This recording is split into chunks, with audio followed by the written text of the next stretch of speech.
Hello everyone, আসসালামু আলাইকুম। আশা করি আপনারা ভালো আছেন। আমিও আল্লাহর রহমতে ভালোই আছি। তো পানি ছাড়া আজকে কিভাবে মুচমুচে আলু ভাজি বানাইতে হয় তাই দেখাবো। আজকের ভিডিওটা একটু দেখবেন। দেখি এই মুচমুচে আলু ভাজি পানি ছাড়াও আপনারা বানিয়ে খেয়ে দেখবেন, অনেক ভালো লাগে।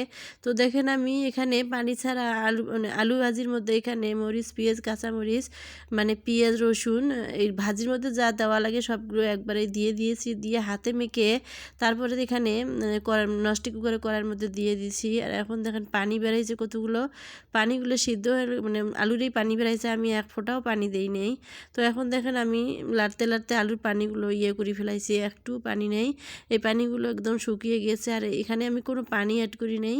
আর দেখেন তেল বেরিয়ে আসছে, কত সুন্দর হয়েছে। আর চিকন চিকন মিনি মিনি এই আলুগুলো রংপুরিয়া লাল আলু, দেশি আলুগুলো এগুলো এইভাবে পলি করে কাটতে হয়।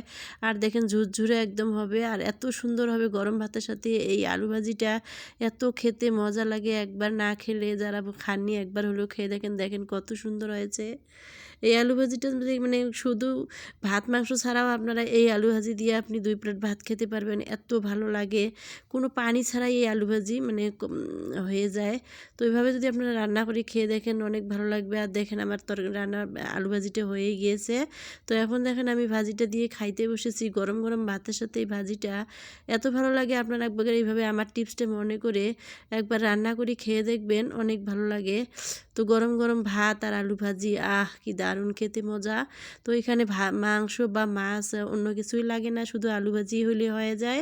তো এইভাবেই আমরা রান্না করি, যদি খেতে পারি তাহলে নিজের তৃপ্তিটাও মিটাতে পারি, খেতেও ভালো লাগে। আর দেখেন সাথে ডাল আছে, কালিজিরা ভর্তা আছে, আর এই আলু ভাজিটা আর সাদা ভাত। এভাবেই আজকে দুপুরের খাবার খেলাম। তো অনেক মজা লাগলো। এখন দেখেন সে যে একটু মিষ্টি আলু ছিল, তা একটু কেটে খেয়ে ফেলি। তো মিষ্টি আলুটা আমি এখন সিলাইতেছি, এখন যেহেতু মিষ্টি আলুর সিজন। তো এখন দেখেন মিষ্টি আলুটা আমি সিলাইলাম, আর এখন পিস পিস করে কাটলাম।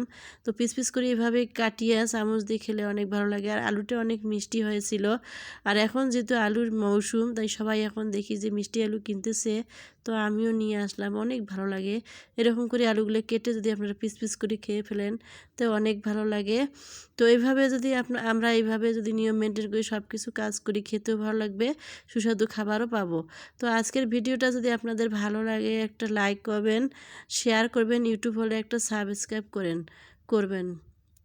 আজকের মতো বিদায় নিচ্ছি, আল্লাহ হাফেজ।